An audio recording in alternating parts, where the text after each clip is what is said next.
Hi, I'm Odell Marin. I found out my sister was having dinner with my fiancé, so I reserved the table right next to theirs. My own blood stole my dress, my dreams, even my future, pretending it was just chemistry. They erased me, quietly looted my life for months, and smiled while I sat in the dark. Will you stay silent or watch me reclaim every stolen piece? Before we dive in, let us know, what time are you listening to this, and where are you? Drop a comment below. We'd love to hear from you. It was one of those quiet evenings where everything seemed too calm for its own good. Cashin was in the shower, humming to himself like nothing in the world could touch us. I was curled up on the couch in our living room in Austin, sorting through sample color palettes for a client presentation, the kind of night that should have ended in tea and sleep. But then, his phone lit up. Just a ping, a harmless chime I'd heard 1,000 times. I didn't mean to look, I swear I didn't. But the screen was facing me, and curiosity, no, something deeper, made me glance. Arya. Friday. Private booth. She'll love it. I blinked. The message preview was from my sister, Valora. My stomach clenched. My first thought was, that must be a mistake. But it wasn't. The sender ID was clear, and the tone too familiar. Private booth at Arya. That wasn't a place you went with coworkers or for casual dinners. It was where Cashin took me on our first anniversary. I sat frozen for a beat. Then my hand moved on its own, reaching for his phone like it belonged to me. I hesitated, I wasn't someone who snooped. But something about that message, it wasn't curiosity. It was instinct. The passcode, still our anniversary. I wanted to laugh. The screen unlocked, and I stepped into a different universe. Their thread wasn't just messages. It was a slow unraveling. Betrayal. They had dinner reservations, inside jokes, references to things that had happened when I thought Cashin was working late or out of town for a conference. And then, the photo. Wearing the dress. My dress. The one I had carefully chosen for our engagement shoot. The one I let her borrow last month because she had a charity event and nothing decent to wear. The same dress she'd smirked at before, teasing, it's cute, kind of modest for me, though. There she was, posing in that same dress, one shoulder slightly off, a hand on her hip like she owned it. Or maybe like she just claimed something more than fabric. I stared at the image for what felt like hours. I wasn't just looking at infidelity, I was looking at erasure. My sister had taken something sacred and made it hers. My fiancé. My dress. My place. I didn't cry. I didn't throw his phone across the room. I didn't scream. I placed the phone exactly where I found it. Then I walked, slow and steady, to the kitchen. Poured a glass of water with hands that should have been shaking. They weren't. It's strange how betrayal doesn't hit like lightning. It seeps in like cold. Once the water touched my lips, I picked up my own phone and texted Elias. You awake? He replied in less than a minute. For you? Always. Elias. My best friend. My ex. The only person who'd ever seen all the Valora damage and called it what it was. I need to make a dinner reservation, I said as soon as he picked up. I kept my voice steady. Clinical. Arya. Friday night. There was a pause. Then, next to them? Yes. The maitre d' was surprisingly accommodating. I didn't need to beg or lie. Just said I wanted a private dinner, possibly near another party, for work reasons. He promised discretion. Once that was done, I stood still in the center of the kitchen. The quiet buzz of the fridge. The faint water from the shower upstairs. It all made my head feel hollow, like none of this could be happening. But it was. I turned off the kitchen light. Walked back to the hallway. Cashin was still in the shower. Instead of going to bed, I slipped into my home office. Sat at the old wooden desk I inherited from Dad. Opened the navy leather diary I hadn't touched since the new year. And on a fresh page, I wrote one sentence in thick black ink, then underlined it 3 times. Let's see what it feels like to sit next to betrayal and not flinch. I closed the diary. And this time, my hands did shake. Just a little. Let's see what it feels like to sit next to betrayal and not flinch. That line had lived in my head for the past 3 days. I repeated it while brushing my teeth. Whispered it while driving to work. Rewrote it again and again in my journal like a mantra. I didn't believe it yet, but I needed to. Friday came fast. Too fast. By 6:30, I was already at Arya. I had never seen the place so dimly lit, so hushed, like it knew something tense was about to unfold. The maitre d' greeted me with the kind of look you reserve for regulars who tip well and bring drama. He nodded discreetly and gestured toward the corner. As requested, Miss Marin. Table 12. Your guest has arrived. Guest? I turned, and saw Elias already seated. Navy blazer. White shirt. No tie. Calm as ever. You didn't think I'd let you face this alone, did you? He said, rising with a soft smile. He held out his hand. I took it. His grip was warm, firm, and just long enough that if someone were watching, which they soon would be, it might look like we were something more. He pulled out my chair like we were on a first date. I sat in silence, smoothing the fabric of my dress. A fitted black sheath. Nothing flashy. Just strong. The kind of thing Valora wouldn't be caught dead in. My wine was already waiting, crisp, dry white. I sipped it slowly, letting the cool bite settle me. Elias leaned in. You sure you want to be here for this? I've been sure since the second she wore my dress, I replied. At 7:12, Cashin walked in.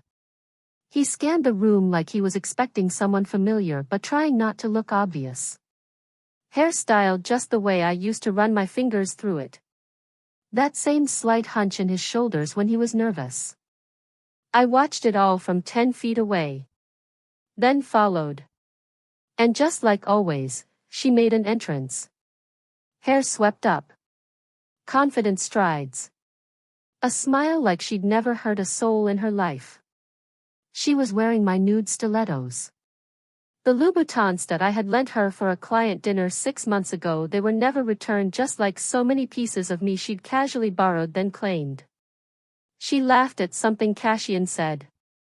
They slid into the booth on the same side, close like a couple who'd already rehearsed this moment. God, Elias muttered under his breath, they look rehearsed. I didn't answer. I was too busy memorizing every inch of their body language, hers draped toward him, his hand hovering near her thigh. I swirled my wine then stood. Elias didn't stop me. I took the long route past the booth, pretending to head to the restroom. As I returned, I made eye contact. Valora spotted me first. She froze. Her smile collapsed in real time. Cashin turned next. His jaw actually dropped.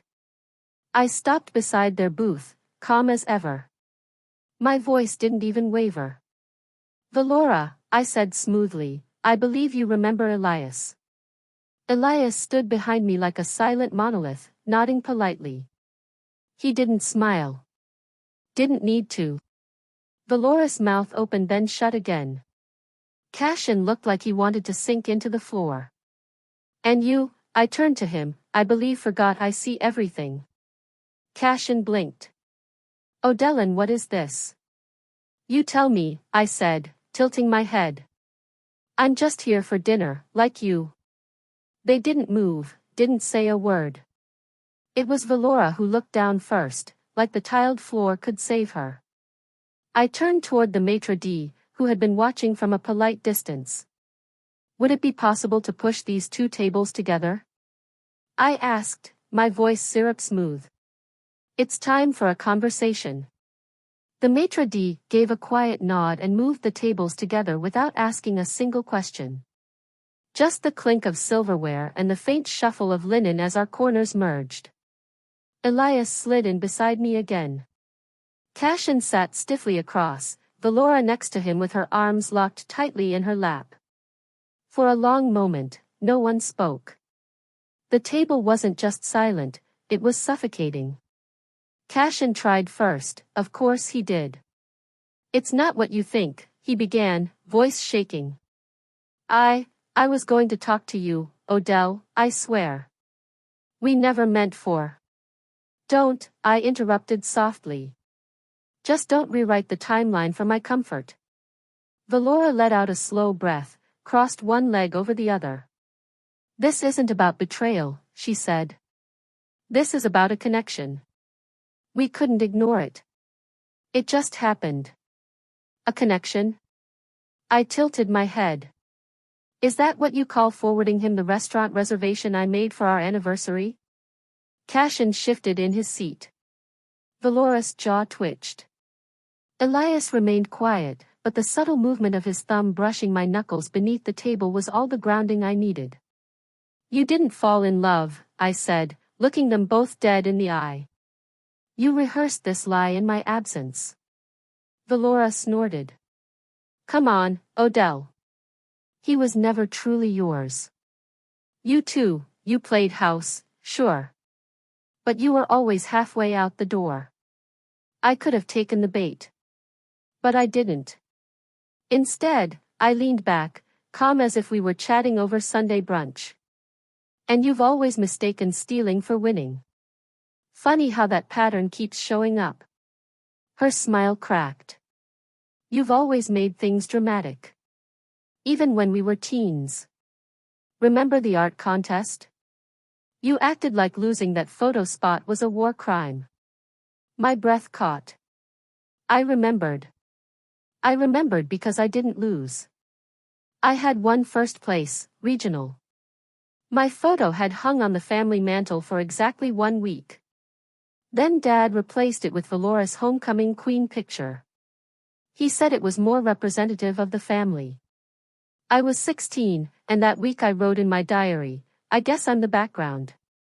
She's the headline. Valora never knew I saw that swap. Or that I cried about it in the garage for 2 hours with the radio turned up so no one would hear me. I didn't respond. Not then. Just pushed back my chair and said to the maitre d', we're done here. Thank you. He nodded. Elias stood. The table didn't argue. The ride back to my apartment was quiet. The kind of quiet that hums like static in your bones. Elias walked me to my door, then left with nothing more than a long look and a quiet, text me if you need. I stood inside, shoes off, still dressed from dinner. Couldn't sleep. So I sat on the couch, phone in hand, and started scrolling. Valora had posted a new photo set. At a vineyard. Cashin's hand on her lower back. Valora in a dress nearly identical to the one I had planned for my own shoot. The captions. Even the quote under the main photo. My quote. The one I'd emailed Cashin last month when I was planning our engagement session. Love doesn't need to be loud to be forever. I stared at the screen, heart pounding like I'd run a mile, breath short, cold sweat beating along my spine. They didn't just take him. They took my story. My life's outline. Photos. Words. Style. Claimed as theirs. My phone buzzed. Elias. Still awake. I typed back, they didn't just take him. They took my story. I put the phone down. Went to my bookshelf and pulled the old journal. Leather-bound. Barely holding together. The one I hadn't opened in over a decade. I flipped past the pages. Birthday doodles. Old crush rants. Family holidays I pretended to enjoy. Then I found it. 15 years ago. The page was yellowed but the ink still crisp. If I ever disappear from my own life, I hope someone notices. I ran my fingers across the sentence. I whispered, I notice now. I notice now. And once you start noticing, you can't go back to pretending. The next morning, I didn't open my laptop. Didn't check emails. Didn't even feed the plants like I usually do. I just sat there with my coffee going cold, staring at nothing. Until my phone lit up with a name I hadn't seen in months, May Whitmore. We met in law school. Drifted when life pulled in opposite directions. I knew she and Valora had become close again lately. Weekly book clubs. Pilates. Wine nights. I hadn't thought much of it until now. May text. Hey. I know this is awkward. Can we talk? Just us. She picked a cafe on East 6th, quiet. Local. The kind of place that served espresso in real ceramic cups and played acoustic covers of 90s hits. When I walked in she was already there, both hands wrapped around her mug like it might help her speak faster. Thanks for coming, she said. I nodded, sliding into the seat across from her. What's going on, May? She hesitated, then pulled out her phone. I thought you knew. I didn't want to get in the middle, but you didn't deserve this. She tapped open a thread of texts. Valora's name sat bold at the top, her messages cruel. Valora, she clings like a puppy. Cashin can't breathe. Valora, you should see how he lights up when he's with me. It's like she kept him in a cage. May's eyes brimmed with guilt as she handed me the phone. They've been seeing each other for almost a year. I didn't flinch. I didn't ask for more. I just handed the phone back, jaw tight, and said, thanks for being honest. That's more than I've gotten from most people. Later that afternoon, I drove to my mother's house, if only to prove to myself I could stand there and not break. The house still smelled like lemon cleaner and nostalgia, a little too clean, a little too hollow. She opened the door, surprised. Odell? Everything okay? I just wanted to talk, I said, keeping my voice even. About Cashin. Her brow furrowed, and she led me to the kitchen. Tea was already brewing. I know it's not easy, she said after a pause. But Cashin, well, he always seemed more alive around Valora.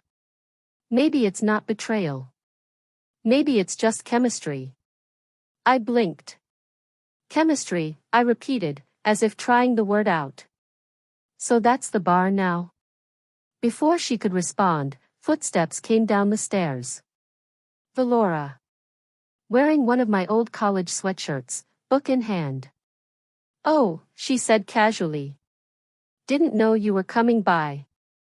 I stared at the cover of the book, the one I'd kept under my bed for years. A gift from Dad before he got sick. She dog-eared it. You're living here? I asked. Just until the wedding, she replied, not even blinking. Mom said it's fine. I looked back at our mother.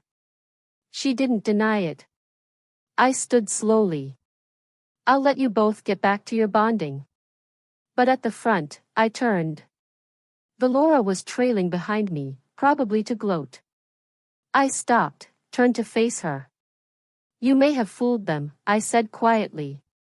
You may even believe what you're doing is love. But you're building it on ashes. Her lip curled. You're just bitter. Let it go. You never made him happy. There it was. The gut punch. Still, I didn't waver. Enjoy him, I said, voice like ice. But if you try to erase me again, I'll make sure everyone sees who did the burning. She rolled her eyes and slammed the door behind me. And there, on the hallway table, the last little insult, a framed photo.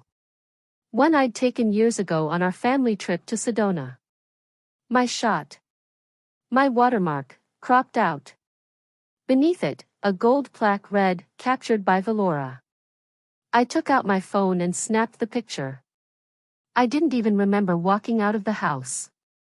The next thing I knew, I was in my car, the engine running but the keys still in my lap.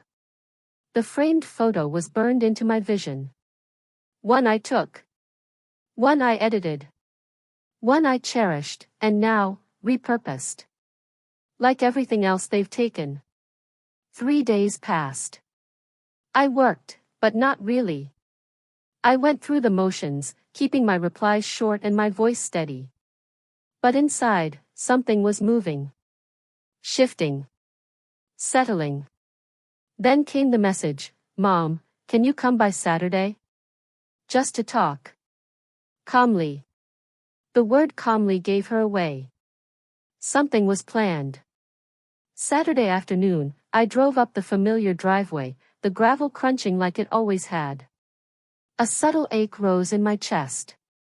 How many holidays, birthdays, late-night tears had this house held for me? Now I wasn't sure it held anything. Inside, I found them already arranged. Mom on the sofa's edge, like a mediator. Dad across from her, hands folded. Cashin sat stiffly near the armrest. And Valora, perfect posture, legs crossed, smiling like she belonged there more than I ever had. "Thank you for coming," Mom said, as if this were a negotiation. I took the only empty seat and waited. "We just want to move forward. With peace," she continued. "There's no sense in dragging this tension. The engagement party is 2 weeks away. Can we agree not to create any scenes?" My jaw tensed. By scenes, do you mean telling the truth? Dad, who rarely spoke unless it was about the weather or car maintenance, looked up. "There's no reason to dig up more than what's already done." Cashin cleared his throat but said nothing.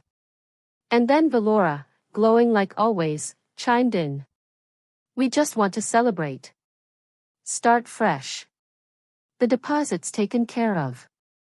The honeymoon's locked in. It's finally all squared away." Her voice dripped with ease, like the world had folded itself neatly around her. Something clicked. The deposit. The honeymoon. 2 years ago, she called me crying. "It's an emergency, OD. I need a medical procedure and can't tell Mom. I'll pay you back, I swear." I wired her $18,000. No paperwork. Just trust. I never saw a bill.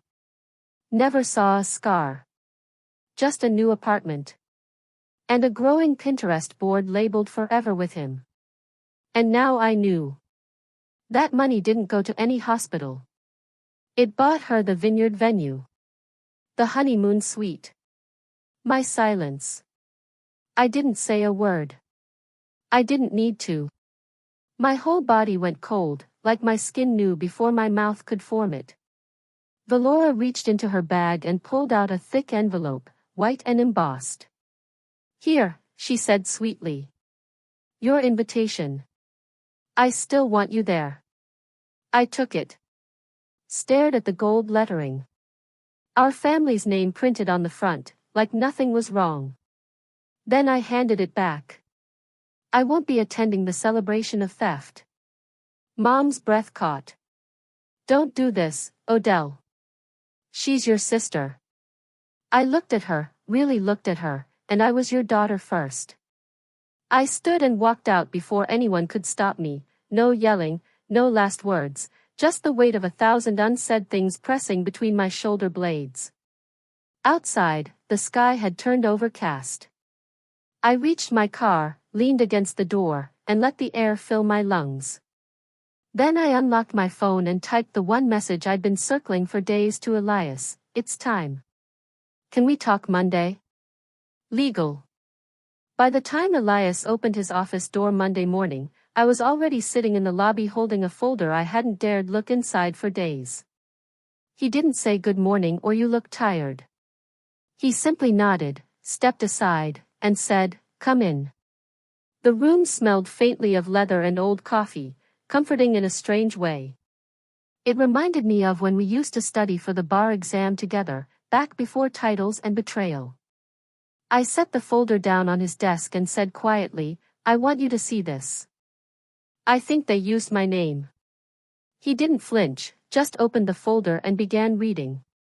Inside were screenshots of the wire transfer to Valora, $18,000 labeled only as personal, and copies of Cashin's old business proposal he once asked me to review. At the time, he told me he was just brainstorming. Now I realized it had been a blueprint. Elias didn't speak for several minutes.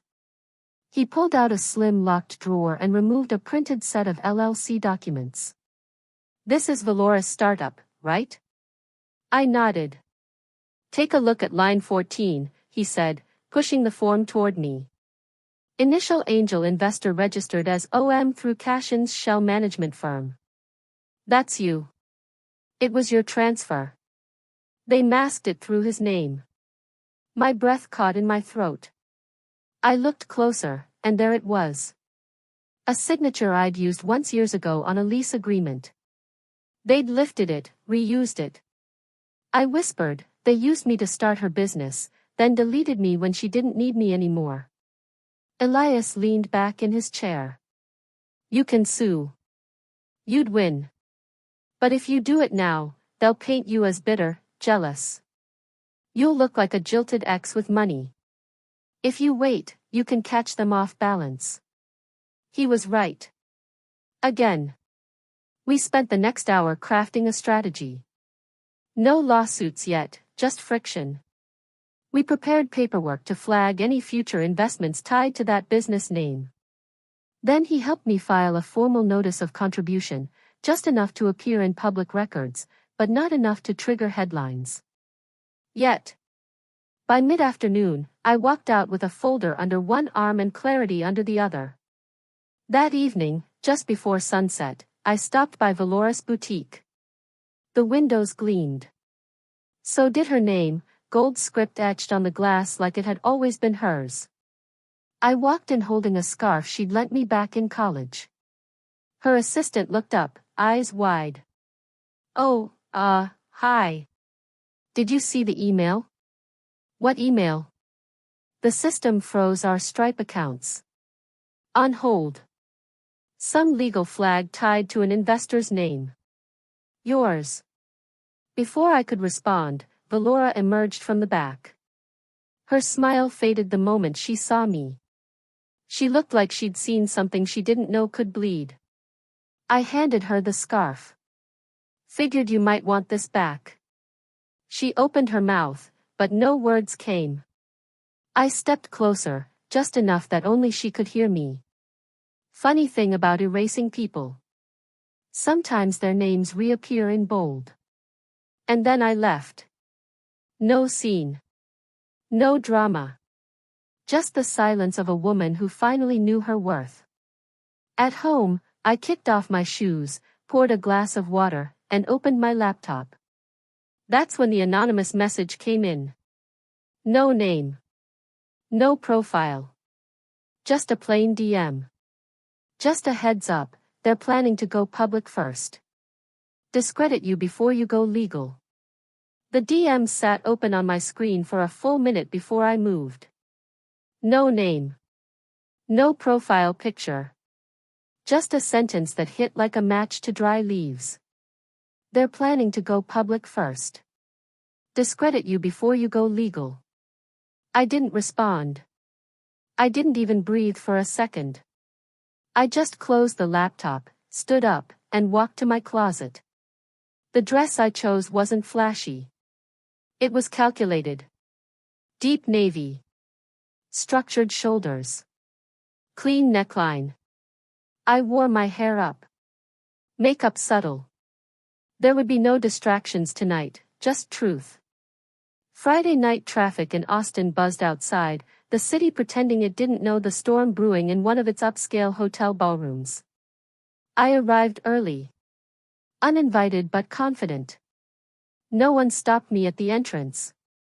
Funny how people assume you belong when you look like you do. Inside, the air was thick with perfume, ambition, and curated smiles, the kind of networking gala where people say authenticity and mean angle.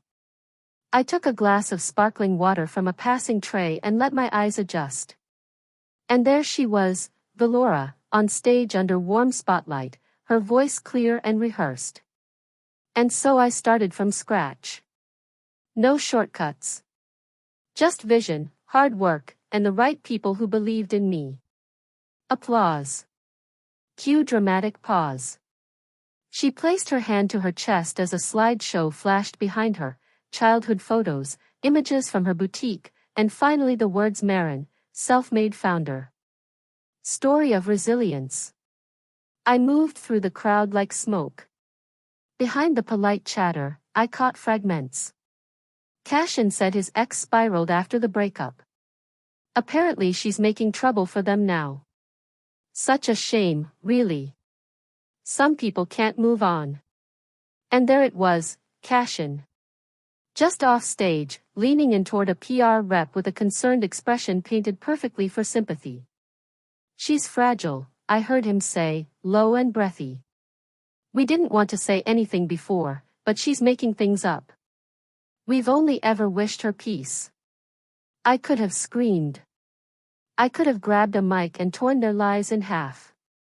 But I didn't. Instead, I walked quietly toward the front as the MC wrapped up the segment. And now, before we close out, a special acknowledgement to past contributors who've helped elevate women in leadership, starting with Odell and Marin. I stepped up. A few polite claps. A few confused glances.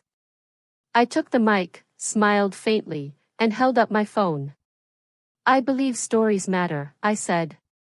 Especially the ones where someone gets written out, and then writes back in. I tapped the screen.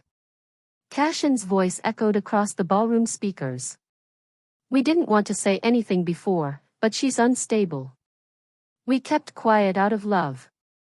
Murmurs. Chairs shifted. Glasses paused midair. Then I tapped again. Founding document of Marin and Company, I said. Filed January 3, 2022. Initial investor, Odell Marin. I held up the notarized printout for all to see. And the original marketing deck, I continued. All built from a vision they now call theirs alone. Valora had frozen halfway down the steps toward the mic. I turned to her. I'm not here to humiliate you, I said, voice even. I'm here to correct the record. Then I handed the mic to the MC, stepped down from the stage, and walked out. Behind me, the room burst into noise, gasps, whispers, camera flashes, but I didn't look back. I closed the door behind them. Not slamming it. Not even pressing it shut. Just letting the silence swallow their exit. For a moment, I stood there, one hand still on the doorknob. My apartment had never felt so clean, so empty of pretense. I exhaled and turned toward my phone. That clip from the gala, it had exploded by morning. It was everywhere. Someone had caught the whole thing on video. My speech. The contract. Valora's face. Even the moment I walked away with nothing but my name reclaiming itself. Twitter lit up with hashtags like #RealFounder, #SilentNoMore, and my personal favorite, turns out the quiet sister built the house they tried to evict her from. Even my inbox wasn't safe. Journalists. Old colleagues. Distant relatives. A stranger had emailed, I never liked Valora. Thank you for reminding the world that loud doesn't mean right. But then came Elias's call. The audit triggered. Stripe flagged Valoris LLC. And the big fund? They're pulling out, until ownership gets clarified. I sat down slowly on the edge of my couch. Not out of shock, but relief. Not victory yet. But breathing room. Then came the message I never expected. A forwarded voice recording. No name. Just a subject line, "You should hear this." I clicked play. Cashin's voice, unmistakable and casual. "She won't fight back, Odell. She doesn't have it in her. We'll just shift everything over slowly. By the time she notices, it'll be ours." There was a pause, then Valoris' laugh. "She always wanted things to be fair. That's her flaw." The file cut out. My hands shook, but not from pain. From clarity. The forwarded address, Valoris Boutique. I checked the metadata. The file was logged under her assistant's folder. 3 hours later, a quiet email came in. "She made us erase you from everything. I'm sorry. I couldn't keep doing it." I didn't write back. I just stared out the window for a while, watching the shadows shift across my building. Some betrayals cut deep. But some liberate. That evening, they came. Cashin knocked first. Valora stood behind him. No makeup. No sharpness left in her face. Just panic. I didn't invite them in. I let them speak. "Oh, Delan, we can undo this. If you call off the legal claim, we'll make things right publicly. Just tell them it was a miscommunication." He looked at me the way people look at ATM screens, expecting a transaction. Valoris' voice cracked. "I didn't mean to ruin you. I didn't know it would go this far." I nodded slowly. "You didn't ruin me." I paused, let the weight of the silence settle. "You freed me." They didn't have words for that. Valora turned as they left. "I don't even know who you are anymore." I smiled, genuinely this time. "Maybe that's the problem. You never did." Valoris' voice had barely faded when I closed the door. The air in my apartment held the weight of everything left unsaid. But for once, I didn't need it lighter. I needed it honest. It had been a month since the gala. A month since the crowd fell silent and the version of me they tried to erase took the microphone instead. In that time, silence had changed hands. Valoris' brand lost 3 sponsorships within the first week. Cashin quietly stepped down from the firm he'd helped co-found. Their coordinated smear unraveled with the leak of that old recording, his voice confessing they planned it all. Not a misunderstanding. A transition.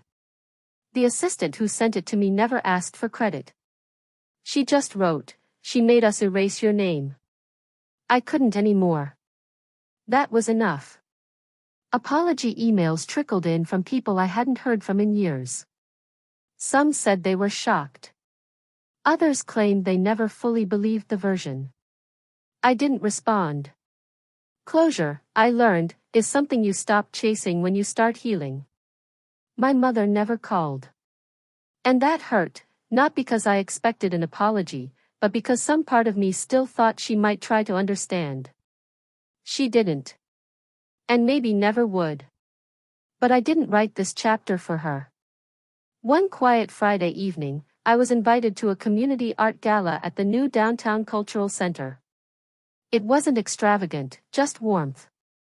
Local artists. Small lights strung across a polished patio. I wasn't even sure why I went, until I got there.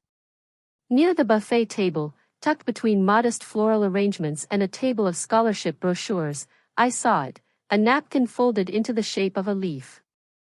The same shape from the table where Cashin first took me to dinner. The same design once mocked, "Too precious," she'd said. But tonight, it wasn't a joke. It was a nod. A signature. Elias stood a few feet away. Arms crossed. Quiet as ever. When our eyes met, he smiled slightly. "Told them it was your thing," he said, and took a sip of something amber. They named a scholarship that night after my father, for those who build behind the scenes. I hadn't known until the host read it aloud. For a moment, I forgot to breathe. Later, when the crowd thinned and the sky darkened over the Colorado River, Elias and I walked along the water's edge. He asked, "Do you feel better now?" I shook my head. Not better. Just clearer. It wasn't revenge that moved through me anymore. It was something quieter. Sharper. A clean line between who I used to be, and who I refused to be again. They wrote me out, I told him, but I didn't disappear. I just picked up the pen. We didn't say much after that. We didn't need to. Back home that night, I framed a photo from the gala. One a friend had snapped while I was on stage, mid-sentence. Back straight. No hesitation in my eyes. It wasn't about looking powerful. It was about looking like myself again. In my journal I wrote, "This wasn't the ending they wrote for me. But it's the one I chose, and that makes all the difference." Sometimes, the people who silence you the loudest are the ones who fear your voice the most. And sometimes, justice isn't loud, it's simply walking away with your name intact, your truth unshaken, and your future still in your own hands. Have you ever had to reclaim your story? Tell me in the comments, your voice matters here. And I read every word.